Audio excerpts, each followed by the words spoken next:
சென்னை மற்றும் சென்னை புறநகர் பகுதியில் காலை 8 மணி ஆகியும் பனிமூட்டத்துடன் காணப்படுவதால் பொதுமக்கள் சூரியனையே தேடி வருகின்றன. OMR ECR பகுதி ஒரு ஊட்டி கொடைக்கானல் போல் காட்சியளிக்கிறது. OMR ECR பகுதிகளில் அடர்ந்த பனிமூட்டத்துடன் காணப்பட்டு வருகிறது. இதனால் சாலையில் அடர்ந்த பனிமூட்டத்துடன் காணப்படுவதால் தொலைவில் இருக்கும் சாலையும் தொலைவில் இருந்து வரும் வாகனங்களும் தெரியாத வகையில் பனிமூட்டம் சூழ்ந்துள்ளது. சாலை முழுவதும் அடர்ந்த பனிமூட்டம் சூழ்ந்துள்ளதால் சாலையில் செல்லும் வாகனங்கள் முகப்பு விளக்குகள் ஒளிரவிட்டு செல்கின்றன.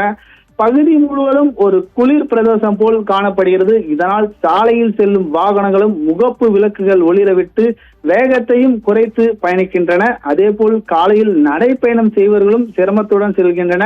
பல்வேறு இடங்களில் காலையில் சிறுவர் சிறுமியர்களுக்கு சிலம்பம் மற்றும் பல்வேறு பயிற்சிகள் பெற்று வருவார்கள். இன்று அதிகாலையில் இருந்து பனிமூட்டம் உள்ளதால் பல்வேறு இடங்களில் இந்த பயிற்சியும் ரத்து செய்யப்பட்டுள்ளது. சாலையில் அடர்ந்த பனிமூட்டம் சூழ்ந்ததால் சாலையில் செல்லும் வாகனங்களும் முகப்பு விளக்குகள் ஒளிரவிட்டு செல்கின்றன. இதனால் பல்வேறு வாகன ஓட்டிகள் சிரமப்பட்டு வருகின்றனர்.